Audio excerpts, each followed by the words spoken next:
नमस्कार, शख्सियत कार्यक्रम में आपका स्वागत है। मैं आपके साथ मुरली मनोहर और आप देख रहे हैं नेशनल टाइम्स। आज हम जिस शख्सियत से मिलवाने जा रहे हैं वो बहुत कम उम्र में बिजनेस के मैदान में उतर गए। कई शिक्षण संस्थाओं की स्थापना किया, मेडिकल के क्षेत्र में भी आप लंबा काम किया और पूर्वांचल के कई जनपदों में आपने डायग्नोसिस सेंटर खोलने का काम किया।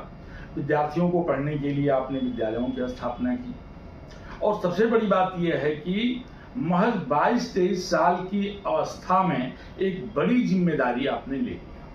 कई सामाजिक कार्यों से भी आपने सरोकार रखा और आज भी तमाम उन गरीब परिवारों को जिनके पास पैसा नहीं होता है, जो पैसे के इलाज में अपने दम को तोड़ते हैं, ऐसे तमाम लोगों के परिवारों को जो है अपने निःशुल्क इलाज के बल पे जो है एक बड़ा जो है कीर्तिमान स्थापित किया है।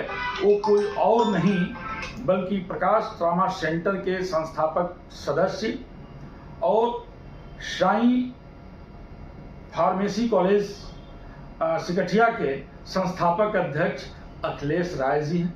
हम आपकी जानकारी के लिए बता दें कि साई फार्मेसी कॉलेज जो है प्रत्येक पिछले 5 सालों से मऊ के साथ पूर्वांचल के तमाम जनपदों में टॉप में आ रहा है।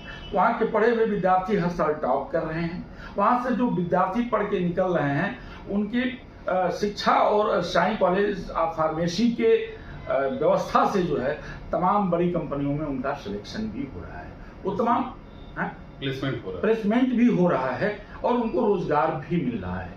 वो कोई और नहीं बल्कि अखिलेश राय जी हैं, जो कि प्रकाश ट्रामा सेंटर और प्रकाश डायग्नोसिस सेंटर सदर हॉस्पिटल मऊ के सामने जो है स्थापित है। उसके डायरेक्टर हैं, उसके अध्यक्ष हैं, उसके संस्थापक सदस्य हैं, मेरे साथ जुड़ चुके हैं।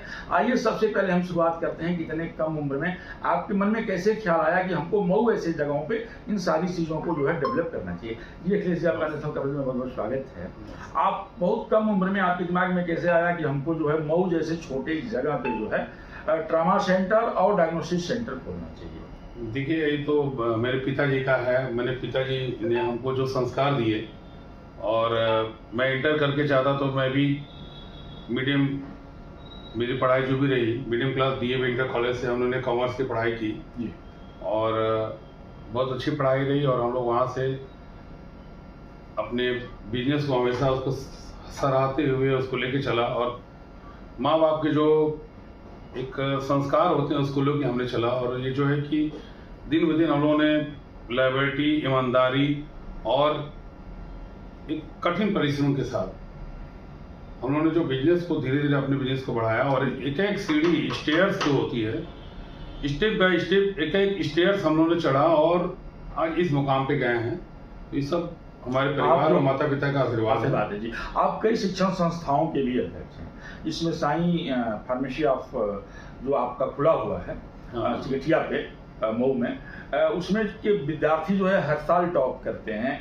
जनपद को ही नहीं टॉप करते हैं लेकिन पूर्वांचल के कई ऐसे जनपद हैं, उन विद्यालयों को भी अगर देखा जाए तो उन विद्यालयों में भी जो है आपके विद्यार्थी टॉप करते हैं। कैसे संभव हो पाता है? देखिए, साई कॉलेज ऑफ फार्मेसी में हमारे बच्चों को टॉप करने का भी हमने राज्यपाल ने बुला के सम्मानित किया था यूनिवर्सिटी में जी। तो अभी टॉप करने का मेन रीजन ये होता है कि बच्चों को किस तरह के टीचर्स उनको पढ़ा रहे हैं।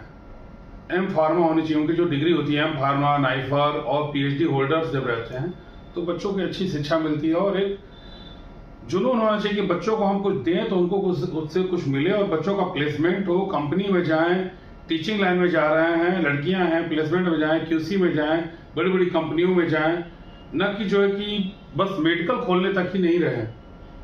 फार्मेसी को एक मेडिकल हॉल तक नहीं रहना है, बच्चों को ऊंचाइयों पे जाना है। जिस समय साई कॉलेज ऑफ फार्मेसी के विद्यार्थियों को उत्तर प्रदेश के महामहिम राज्यपाल महोदय ने बुलाकर के यूनिवर्सिटी में सम्मानित किया था, उस समय आप कैसा महसूस कर रहे हैं? कि जब बच्चे हमारे कॉलेज के टॉप करते हैं और एक अपना स्थान बनाते हैं तो हम लोग गौरवान्वित होते हैं और हमको गर्व होता है कि हम जो कर रहे हैं वो बच्चे सफल हो रहे हैं।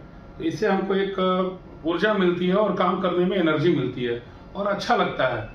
और सम्मान किसी का बढ़ता है, माता पिता का बढ़ता है, मेरा बढ़ता है, उनके माता पिता का बढ़ता है, अपने जिले का बढ़ता है, तो मुझे गौरवान्वित महसूस होता है और मैं अपने आप को बहुत अच्छा फील करता हूँ, बहुत अच्छा होता है। टेक्नोलॉजी के क्षेत्र में भी आपने बहुत काम किया है। कई आपने पॉलिटेक्निक कॉलेज भी खोला है, ITI कॉलेज भी खोला है और साई कॉलेज ऑफ फार्मेसी भी आपने मेडिकल के क्षेत्र में भी काम किया है, तो ये सारी चीज़ें कैसे संभव हो पाते हैं? देखिए, हिंदू पॉलिटेक्निक कॉलेज, देखिए टीम वर्क होता है जी।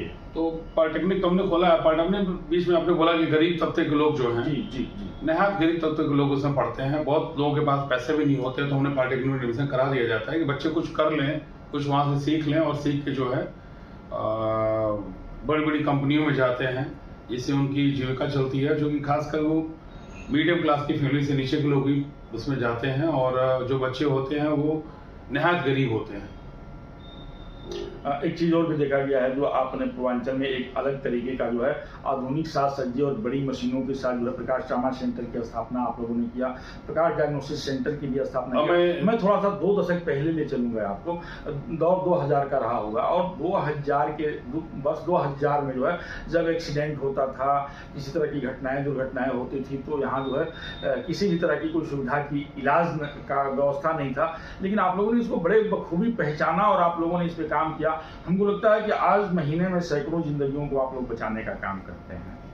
देखिए, प्रकाश ट्रॉमा सेंटर की बात करें तो अभी यह है कि फर्स्ट ट्रीटमेंट, फर्स्ट एड अगर मिलेगा तो पेशेंट की जान बच जाएगी जी। तो उसके लिए तो मैं पेशेंट जो भी हैं, एक्सीडेंटल है और परफोरेशन है या कोई भी इस तरह के एक्सीडेंटल हेड इंजरी है, और कोई भी पेशेंट इस तरह का आ रहा है तो फर्स्ट एड होनी चाहिए और न्यूरो सर्जन परमानेंट अवेलेबल होना चाहिए।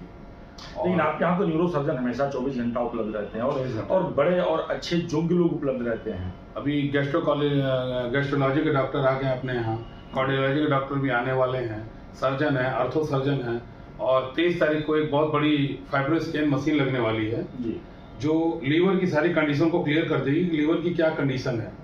तो वो फाइब्रोस्कैन जो मशीन है 23 तारीख को लगेगी। और रही बात 23 जुलाई को जी, जो लीवर की पूरी कंडीशन को क्लियर कर देगी कि लीवर हमारा कहाँ है और किस स्टेज में है जी। तो वो फाइब्रोस्कैन मशीन लगने वाली है 23 तारीख को। और रही बात डायग्नोस्टिक सेंटर की, तो मऊ में जो हमारी MRI 3 टेक्सला मशीन लगी हुई है जी, मात्र एक मऊ में, एक BHU, उसके बाद सीधे लखनऊ जी।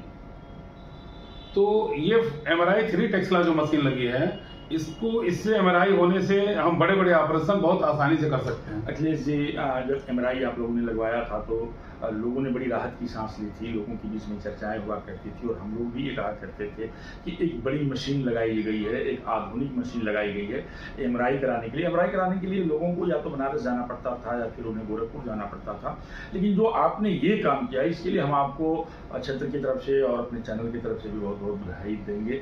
और जो आपने लीवर की जाँच की मशीन की बात की है, मुझे लगता है कि ये लखनऊ के अलावा इधर कहीं नहीं होगा, ये आसपास जिलों में कहीं नहीं है। ये बनारस हो सकती है या तो लखनऊ हो सकती है, और बहुत महंगे दामों में इसकी जांच होती है 5000 में। हम लोग 23 तारीख को इस जांच को निःशुल्क करेंगे, और इसकी एक सेवा भाव से ये जांच होगी, और समाज में एक संदेश जाएगा कि समाज के हित के लिए भी हम लोग खड़े रहते हैं।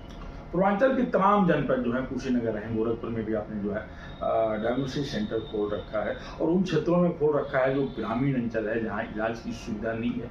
आखिर मऊ से आप वहाँ कैसे मैनेज कर पाते हैं? अरे तो अभी तो ऐसी कोई बड़ी बात नहीं है। आप देखिए, अभी धीरू भाई अंबानी हैं और बड़े बड़े लोग हैं, पूरे इंडिया, पूरे वर्ल्ड को मैनेज कर रहे हैं। हम लोग तो बहुत छोटे हैं, और भगवान का है आशीर्वाद, सब मैनेज हो जाता है, बस हैंड है। और ईमानदारी से आप काम करते रहेंगे, लाइबिलिटी से आप काम करते रहेंगे, तो हर सफर आपका आसान हो जाएगा, कहीं कोई दिक्कत नहीं होगी। अखिलेश जी, हम आपको शुरुआती दौर में ले चलें तो मैं आपके साथ पढ़ा भी हूँ, और शासन की राजनीति में हम लोगों ने साथ किया था, तो शासन की राजनीति में भी आप काफ़ी सक्रिय हुआ करते थे, लेकिन अचानक से आपने राजनीति छोड़ करके और सेवा भाव से आपने मेडिकल के क्षेत्र में अपना कदम रख दिया। देखिए, ऐसा है कि कोई भी क्षेत्र हो, किसी भी क्षेत्र में रहें, तो ईमानदारी और जुनून के साथ अगर हम काम करेंगे तो हमेशा सफल रहेंगे, और हमेशा सफलता आपके कदम चूमेगी। आपके परिवार में आपके जो बीच वाले भाई हैं मनोज जी, एक बड़े नेता हैं और जिला पंचायत के अध्यक्ष भी हैं मनोज राय जी, और आपके बड़े भाई मनीष राय जी भी जो है आपके साथ कंधे में कंधा मिला करके चलते हैं, और वो भी कई शिक्षण संस्थाओं के अध्यक्ष हैं और कई हॉस्पिटलों के अध्यक्ष हैं। अभी हाल ही में गवर्नमेंट के द्वारा जो हॉस्पिटल स्वीकृत किया गया है वो भी आपको कसारा में मिल गया है, उसके बारे में आपका क्या कहना है?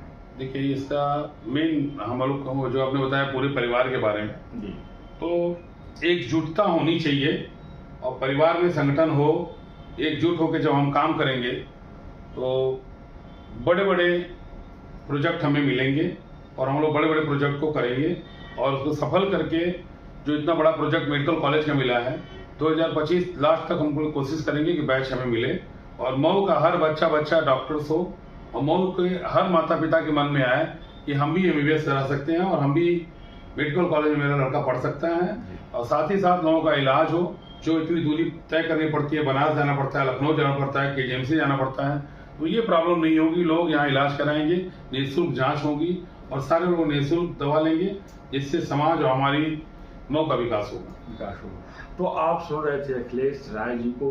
अखिलेश राय जी अजातशत्रु हैं, अखिलेश राय जी मित्रों के मित्र हैं। अखिलेश राय जी को अगर दिन और रात 56 घंटे का हो तब भी आपके पास समय नहीं है, उसके बाद भी समय निकाल करके अपने उन पुराने साथियों से भी मिल लेते हैं, उनसे बात करते हैं, उनकी मदद करते हैं। और अगर मेरा कोई मित्र है और मैं इनका मित्र हूं तो वह भी उनका मित्र के भाव से चलने वाले शख्स से शख्सियत बन चुके हैं। उन्हीं के साथ प्रिंस की खास रिपोर्ट। अब बने रहिए मेरे साथ, देखते रहिए नेशनल खबरें। धन्यवाद।